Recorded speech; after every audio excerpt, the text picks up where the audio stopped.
तुलितबलधामं हेम शैलावदेहं धनुजवन किशानं ज्ञानिनाम् अग्रगण्यं सकलगुणनिधानं वानराणामधीशं रघुपति प्रिय भक्तम वातजातम नमामि।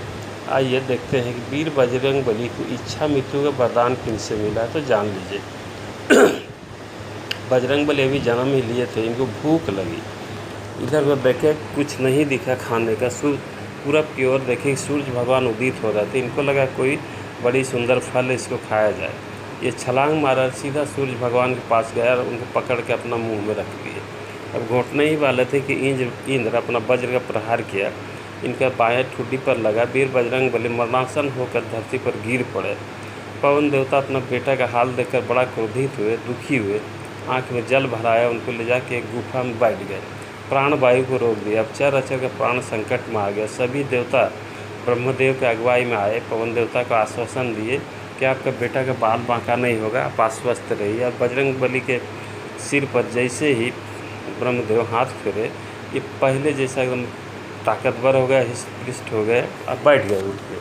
अब ब्रह्मा जी इनको वरदान दे दिए कि मेरा ब्रह्मास्त्र का आज से इन पर कोई असर नहीं होगा। संसार के जितने प्रकार के भी अस्त्र बने उनसे इनका बाल बांका नहीं होगा, सब बेअसर हो जाएगी।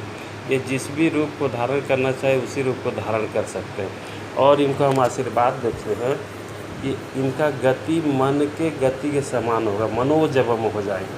अब इंद्र जी आशीर्वाद दिए कि आज के बाद मेरे वज्र का इन पर असर नहीं होगा और ये जब तक चाहे धराधाम पर रहेंगे, इनको मैं इच्छा मृत्यु का वरदान देता हूँ। इस तरह से वरुण देवता, कुबेर, मैया लक्ष्मी, विष्णु भगवान सब वरदान दे के चले गए। अब बजरंग बली यहीं से बजरंग बली बन गए।